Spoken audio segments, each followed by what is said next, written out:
요즘은 보기 힘든 행동입니다. 아마 이렇게 하는 데는 전혀 없을 거예요. 예전에는 무슨 잔치라던가 절기가 되면은 고기를 먹어야 되죠. 정육점에서 고기를 딱 사러 가면은 정육점 사장님이 고기를 딱 떼서 신문지에 싸서 줍니다. 다 경험해 보셨죠? 요즘 보기 어렵습니다. 왜냐하면 이 좋은 날 가족들이 모여서 고기를 한번 먹고 싶은데 포장이 중요하지 않은 거지요. 그저 신문지에 싸더라도 오늘 같이 고기 먹는다. 그것만으로 기뻐하고 그 심부름을 하는 사람은 또는 그걸 가지고 집에 오는 가장은 굉장히 행복한 그러나 얼굴을 지었던 것이 여전히 떠나지 않습니다. 그런데 형편이 좋아지면서 이제는 내용도 중요하지만 포장도 중요하다. 포장이 굉장히 중요해요. 예를 들면 선물을 받았는데 과일 6알 딱 들어가 있는데 포장이 어마무시해요. 재활용 분리수거 하는데 굉장히 힘든 경험들 해보셨을 겁니다. 과대 포장이다. 그렇게 얘기를 하죠. 물건은 요만한데 포장은 10배 이상의 큰 포장을 볼 때 과대 포장을 좀 줄이면 환경도 우리가 보호할 수가 있고 돈도 줄일 수 있지 않겠냐. 그래서 포장을 예쁘게 합니다. 화려한 포장이 물품을 돋보이게 한다라고 생각하기 때문이지요. 많은 사람들이 명품을 좋아하기도 합니다. 그리고 백화점에 가면은 그거 구경하려고 줄을 딱 선 사람들 보시죠. 빵집 줄 선 게 아니라 거기 한번 들어가 보겠노라고. 그런데 나름대로 이유가 있을 겁니다. 그만한 경제적인 여유도 있겠고 또는 그런 인식이 있어요. 명품을 오래 쓴다. 유행을 안 탄다. 그리고 그런 명품을 걸치면은 괜히 나도 자신감이 생기고 내가 무엇인가 나에게 선물해 주었다. 그런 생각이 드는 거죠. 각자의 생각이니까 존중해야 할 것입니다. 그러나 분명한 것은요, 명품을 걸쳤다고 해서 그 사람이 명품이 되는 건 아니지요. 이런 말 많이 듣지 않았습니까? 사람이 명품이어야 진짜이다. 그 사람의 인성이나 성품이나 행동이나 가치관이 너무나도 성숙하고 아름다우면은 우리는 그분을 보면서 존경한다라고 표현을 합니다. 목회자인 저에게 가장 큰 복이 무엇이냐면은 제가 존경하는 할 만한 성도들이 있다라는 것. 그게 얼마나 저에게는 목회자들이 큰 축복일까요? 물론 목회자도 성도들의 존경을 받는 게 중요하지만 그 반대도 동일하다고 생각을 합니다. 이처럼 여러분, 포장도 물론 필요하지만 내용이 더 중요하다는 것은 우리는 누구나 다 알고 있는 사실이죠. 독보적인 가치가 있는 것을 보물이라고 합니다. 예를 들어서 일반적인 기준으로 평가했을 때 이거는 10만 원도 안 돼요. 20만 원도 안 돼요. 라고 말할지라도 그 사람의 인생에 어떤 이야기가 담겨져 있는 물품이라면은 그것은 값으로 환산할 수 없어서 가보 또는 보물이라고 하기도 합니다. 저희 아이들이 좋아할지 안 좋아할지 모르겠습니다만은 저희 집에 선풍기가 하나 있는데요. 제가 그 선풍기를 홍콩에 있을 때 1999년에 산 선풍기가 있어요. 그래서 이 콘센트가 3개라서 중간에 아답터를 끼워서 쓰고 있는데 지금도 쓰고 있습니다. 그러니까 지금 몇 년 됐나요?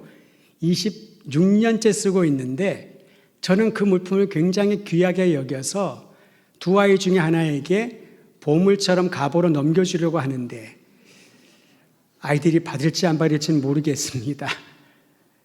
왜 그게 저에게는 귀하게 여기냐면은 그 물건을 살 때 살까 말까 도저히 참지.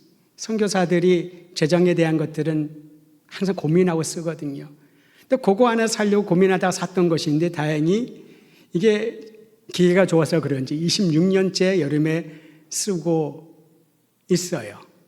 우리는 이것을 참 보물 같다라고 말하기도 합니다. 근데 여러분, 진정한 값어치가 있는 것이 보물이라면요, 그 보물을 넣어둔 상자를 우리는 보물상자라는 이름을 붙여줍니다. 상자가 아무리 화려하고 멋진 재질로 만들었다 하더라도 상자가 가치가 있는 게 아닙니다.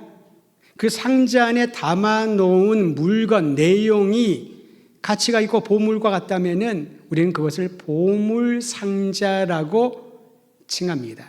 예전에 보물섬이라고 하는 그 책도 있었고 영화도 나왔었는데 보면은 그 보물섬이나 또 보물상자는요 깊은데 숨겨져 있어가지고 바다에 숨겨진 그 보물상자는 찾기도 어렵고 이끼가 끼고 볼품이 없습니다. 왜 그걸 찾으러 갈까요? 그 안에 있는 보물이 귀하기 때문에 그런 것 아니겠습니까? 오늘 성경에 보니 이것에 비유하여 바울은 질그릇 안에 고귀한 보물이 들어있다라고 말하고 있습니다. 질그릇은 진흙으로 만든 평범하고 값싼 그릇이지요. 이렇게 값싼 거는요 깨지면은 붙이려고 하지 않습니다. 만약에 국보급에 해당하는 그릇이라면요 깨지면은 큰일이지요. 어떻게 하든지 복원하려고 애쓰겠습니다만은 질그릇은요 그리 비싸지 않기 때문에 많이 깨트리면 버리면 됩니다. 평범한 그릇이라 할지라도 그 질그릇 안에 보물을 담아 놓으면 우리는 그것을 보물 그릇, 보물 상자 매우 특별하게 볼 수 있는 것입니다. 성경은 이렇게 말합니다. 질그릇 같은 나의 인생에 보물을 담아 놓았는데 그 보물이 예수 그리스도의 복음이라고요. 나는 아무것도 아니지만 내 인생을 살펴보면 어떤 이들은 그래도 잘 살았어. 또는 어떤 이들은 나 인생 헛살았어.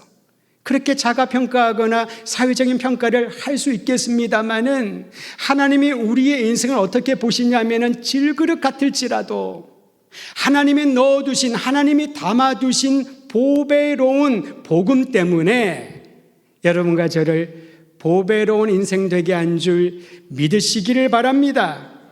그리스도의 복음은 예수님이 그리스도이심을 믿고 영접한 사람은 하나님의 자녀가 되게 한다는 기쁜 소식입니다. 예수님께서 십자가에 달려 죽으심으로 우리 모두의 흉악한 죄가 용서받았다라는 소식입니다. 예수님이 다시 살아나심으로 부활하심으로 우리 모두에게 믿는 자들에게 영원한 생명을 주셨다라는 소식입니다. 여러분 이 복음을, 이 보물을 우리 인생에 담아 놓고 살기 때문에 삶은 새로워지고 가치가 있다라고 볼 수 있지 않겠습니까? 하나님이 질것 같은 나에게 이처럼 크나큰 복음을 주신 것은 놀라운 복인 줄을 믿으시기를 바랍니다. 왜 그렇게 하셨을까요? 왜 크나큰 복음을 질그릇처럼 눈길 하나 주지 않고 보잘것없는 여러분과 저의 인생에 담아 두었을까요? 특별한 목적이 있다고 합니다. 우리 함께 오늘 본문 고린도후서 4장 7절 말씀을 읽으면서 하나님이 우리에게 이 보물을 담아 놓으신 목적을 살펴보도록 하십시다. 4장 7절 같이 읽습니다. 시작. 이 보배를 질그릇에 가졌으니 이는 심히 큰 능력은 하나님께 있고 우리에게 있지 아니함을 알게 하려 하심이라.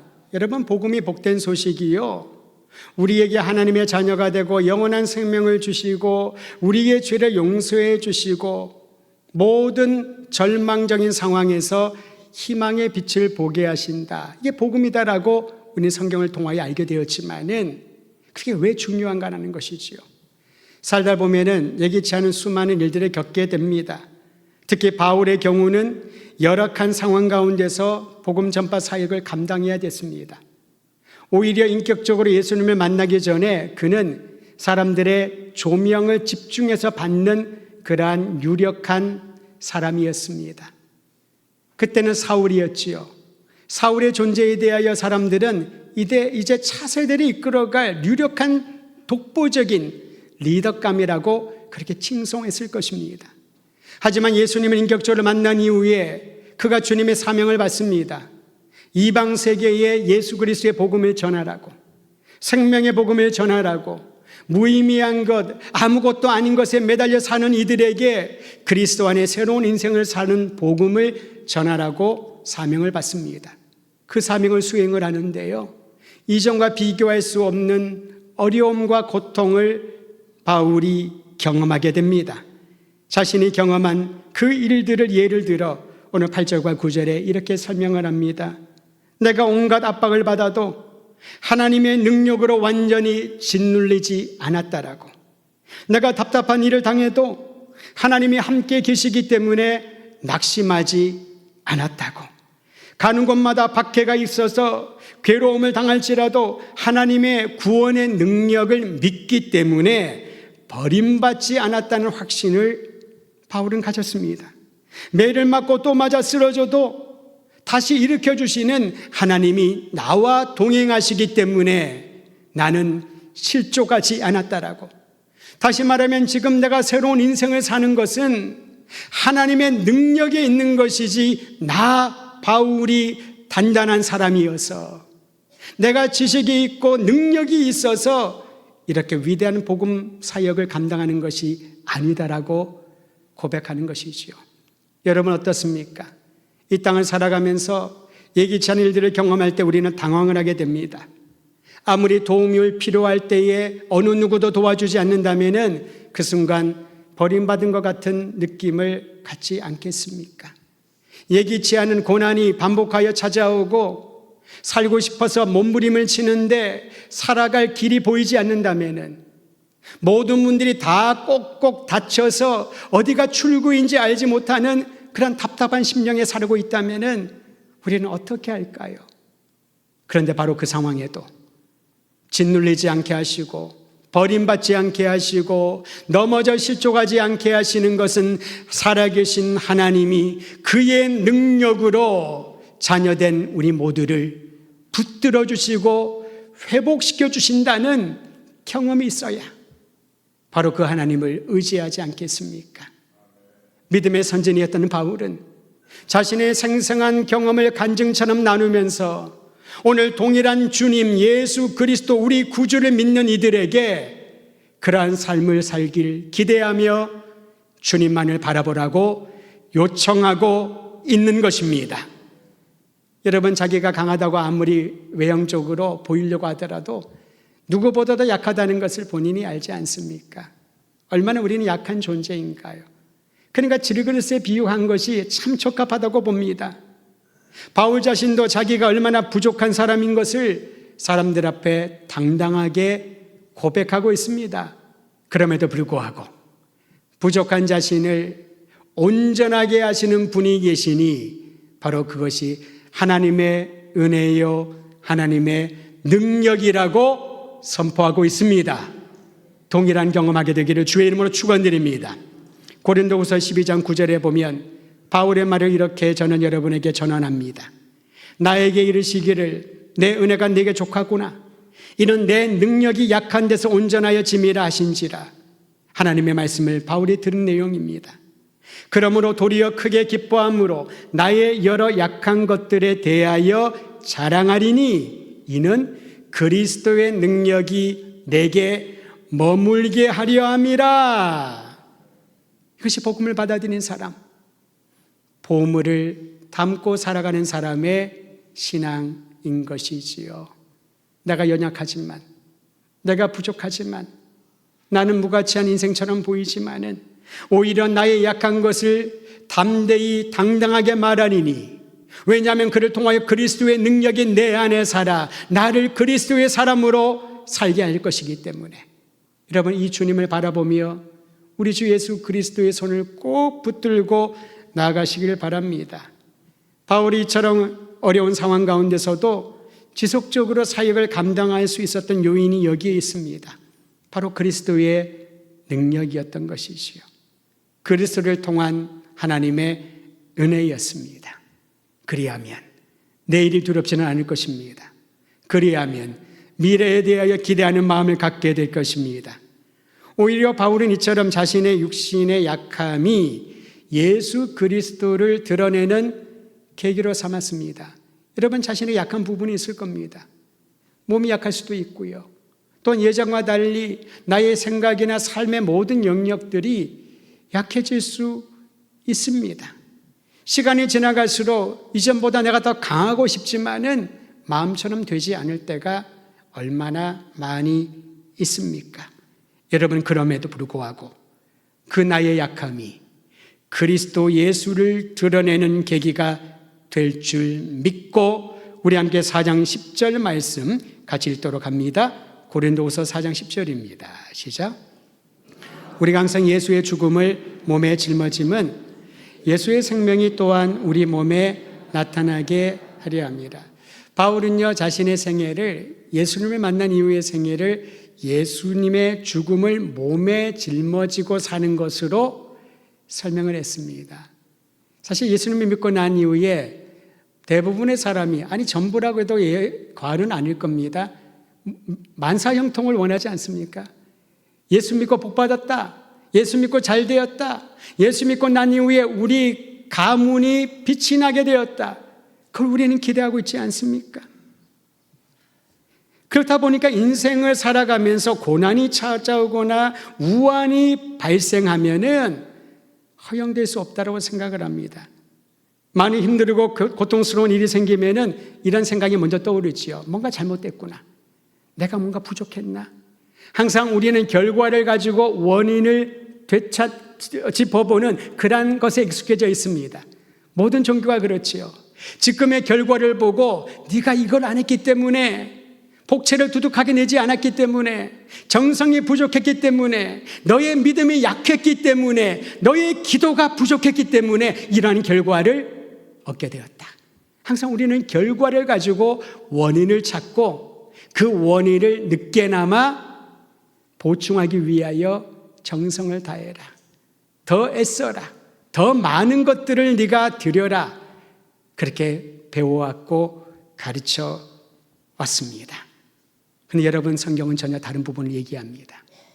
예수님을 만난 이후에, 이방인 세계에 복음을 전하는 사명을 받은 이후에 바울은 어떻게 살았다고요? 자신의 몸에 예수의 죽음을 짊어지고 예수님의 십자가 고난을 채우기 위하여 예수님의 십자가의 길을 걸어가는 삶을 살았다라는 것입니다. 실제로 그러했습니다. 여러분, 가는 곳곳마다 바울을 환영하는 사람들이 다 있지 않았습니다. 간혹 환영하는 사람이 있었습니다. 바울이 전한 복음을 듣고 난 다음에 응답하고 예수님을 믿기로 결정한 사람도 있었지만, 더 많은 사람들은 오히려 돌을 들어 바울을 쳐서 죽이려고 했었습니다. 예수의 죽음을 몸에 짊어지고 가는 삶이었지요. 가는 곳마다 박해와 위험한 상황들이 기다리고 있었습니다. 고린도후서 11장에 보면요, 바울이 겪었던 그 고난을 축약해서 몇 가지만 기록해 놓았습니다. 저는 그것을 읽을 때마다 그런 생각이 들어요. 만약에 나에게 바울이 겪었던 것의 10분의 1 정도의 고난만 겪더라도 내가 목회를 계속 할 수 있었을까? 장담할 수 없는 거예요. 사람들이 그를 죽이려고 덤벼듭니다. 바울을 죽이기 전에는 나는 물 한 모금 마시지 않겠다라고 사생결단하는 결사대가 조직되기도 합니다. 그것만 들어도 얼마나 스트레스를 받았을까요? 배를 타고 복음을 전하러 갔는데 배가 파손이 되어버립니다. 강도들의 위협이 있습니다. 어느 누구도 바울을 환영하고 지지하지 않습니다. 내가 무슨 말을 할 때 듣는 사람들의 반응이 좋아야 신이 나지요. 무슨 말을 할 때마다 복음의 생명을 전하는데도 사람들이 흙어보며 그를 비난한다면 그게 정말 복음의 기쁨을 누리는 삶이라고 할 수가 있을까요? 그런데 바울은 포기하지 않았습니다. 왜냐하면 그것이 그리스도인들이 가야 될 삶이니까요. 예수님이 골고다 가시밭길을 걸어간 것처럼 예수님이 우리를 살리기 위하여 자신의 모든 것들을 내어주신 것을 우리가 믿는다면 예수의 죽음을 몸에 짊어지고 살아가는 그 인생에 대하여 결코 고민하거나 회의에 빠지지 않아도 될 것입니다. 도리어 바울은요, 자신이 겪은 고난과 별개로 자신의 약함을 고백합니다. 연약한 질그릇 같은 내 안에 보물이신 예수 그리스도가 계신 것만으로 그는 자부심과 삶의 이유를 찾았던 것이지요. 이것이 복음의 신비입니다. 죽어가는 곳에 생명이 일어나게 하고 절망 가운데 있는 이들에게 희망을 말하게 하고 예수 그리스도를 만남으로 그의 인생의 시선이 달라지게 되는 것입니다. 저는 오늘 예배드리는 모든 분들에게 예수님을 인격적으로 만나고 주님으로 고백한다면 다시 한번 그분과 함께 그분의 십자가와 부활의 능력을 내 몸에 짊어지고 날마다 주님의 영광을 드러내는 일에 동참하기를 주의 이름으로 축원드립니다. 질그릇 안에 담긴 보물인 예수님을, 그리스도의 복음을 따라 사는 이들은 새로운 삶으로 이끌림을 받게 됩니다. 이게 복이라는 거지요.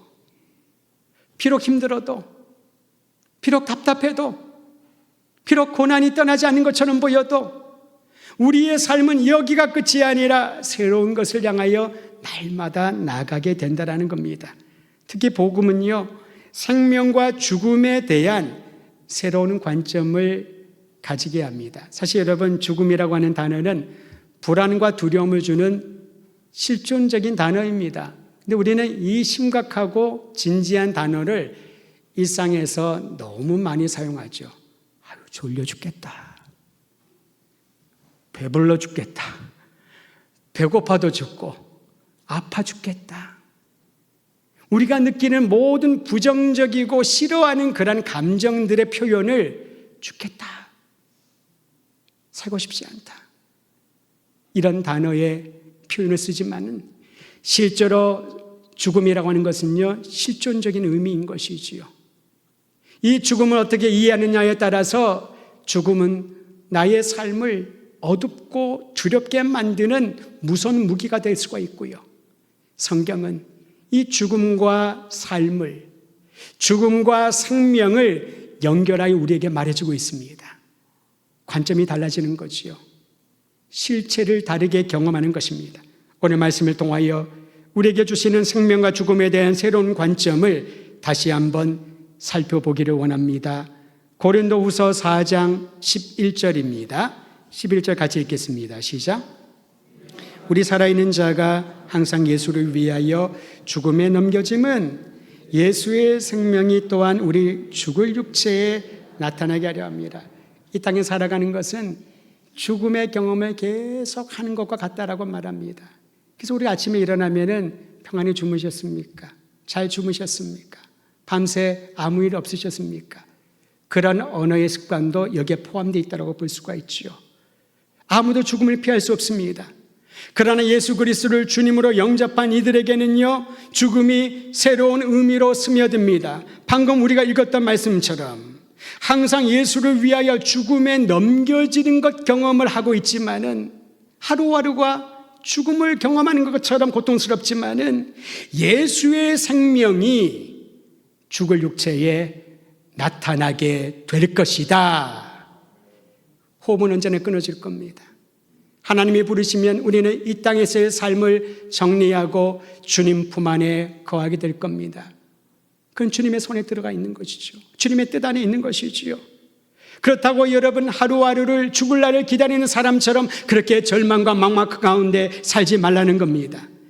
더 이상 절망의 영역이 아니라 영생에 대한 소망을 가지고 이 죽을 육체에 임한 예수 그리스도의 생명, 영원한 생명을 따라 오늘도 빡빡한 이 세상의 삶을 부드럽게, 기쁘게, 은혜롭게, 역동적으로 만들 수 있는 그런 주님의 통로가 되어야 할 것입니다. 바울은요, 애끓는 심령으로 갈라디아 교회 성도들을 향하여 복음에 합당한 삶이 무엇인지를 외쳤습니다. 왜냐하면 소식을 들어보니까 갈라디아 교회에 어떤 교사들이 와서요, 바울이 가르친 복음을 왜곡시키는 거죠. 바울의 비방은 하는 겁니다. 오히려 종교적인 관행이라든가 교리 논쟁들을 부추겨서 바울이 전한 예수 그리스도의 복음을 무력하게 만들려고 하는 시도가 교회 안에 있다는 얘기를 들었습니다. 그 말을 듣고 애끓는 심령으로 갈라디아 교회 성도들에게 바울은 이렇게 외쳤습니다. 무엇이 복음에 합당한 삶인가? 누가 보배로운 복음을 품에 안고 사는 사람들의 삶인가를 갈라디아서 2장 20절은 이렇게 말합니다. 내가 그리스도와 함께 십자가에 못 박혔나니 그런즉 이제는 내가 사는 것이 아니요 오직 내 안에 그리스도 예수께서 사시는 것이라. 이것이 보배로운 보물을 담고 사는 사람의 삶이라는 거죠. 이제는 내가 사는 것이 아니라 내 안에 거하시는 그리스도께서 사시는 것이라. 이제 내가 육체 가운데 사는 것은 나를 사랑하사 나를 위하여 자기 자신을 버리신 하나님의 아들을 믿는 믿음 안에서 사는 것이라. 복음은 뭘까요? 그리스도와 함께 사는 것, 그리스도 안에 거하는 것. 복음에 합당한 삶은 무엇일까요? 내가 사는 것이 아니라 그리스도 예수께서 내 안에 사시고 그분의 생명이 나의 인생을 이끌어간다는 이 사실을 믿고 살아가는 것. 교리적인 논쟁이나 어떤 방법론이나 어떤 행동이나 종교적인 관행이나 우리는 이런 것들은 전혀 해본 적이 없는데 라고 하는 그런 수많은 제언들, 때로는 우리가 들어야 될 필요도 있겠지요. 그러나 가장 중요한 게 뭘까? 복음에 합당한 삶, 보배로운 보물인 복음을 담고 사는 질그릇 같은 인생일지라도 내 안에 사는 분은 그리스도니 그리스도 안에 거하는 믿음을 가지고 살라고 요청하고 있는 것입니다. 사랑하는 성도 여러분, 살아도 그리스도 예수와 함께 살고 죽어도 그리스도께서 주신 영원한 생명을 품고 누리는 굳건한 믿음의 소유자들이 되시기를 주의 이름으로 축원드립니다. 황량한 세상을 홀로 쓸쓸하게 걸어가는 현대인들이 얼마나 많은지 모릅니다. 가족이 있고 친구들이 있고 나의 삶의 영역이 있지만은 그 외로움을 어떻게 해소하기가 참 어렵지 않습니까? 삶 자체가 무의미하고 침울하고 아무 재미가 없다라고 느낄 때가 있을 것입니다. 때로는 원치 않은 충격적인 사건으로 인해 깊은 상처가 생기고 하루하루가 버거운 경우도 분명히 있을 것입니다. 내가 잘못한 것도 아닌데, 내가 잘못한 게 하나도 없는데 절망의 나락에 던져진 그러한 안타까운 삶을 살고 있다라고 한숨 짓는 이들도 많이 있을 것입니다. 그러나 우리에게 희망이 주어졌습니다. 하나님의 놀라운 선물인 복음이 주어졌습니다. 그리스도 예수를 믿는 이들은 그분을 내 삶의 주인으로 영접하고 그분과 더불어 사는 이들에게는 이제는 어떤 것을 보든지 어떤 일을 당하든지 새로운 관점으로 보고 새로운 의미로 다가오며 하나님의 자녀답게 영생을 누리며 살아가게 될 것입니다. 살든지 죽든지 내 안에 거하시는 보배로운 예수님과 함께 하루하루의 인생이 꽃이 피고 열매를 맺고 아름답고 참 재미를 누리는 하루하루가 되기를 우리 주의 이름으로 축원드립니다.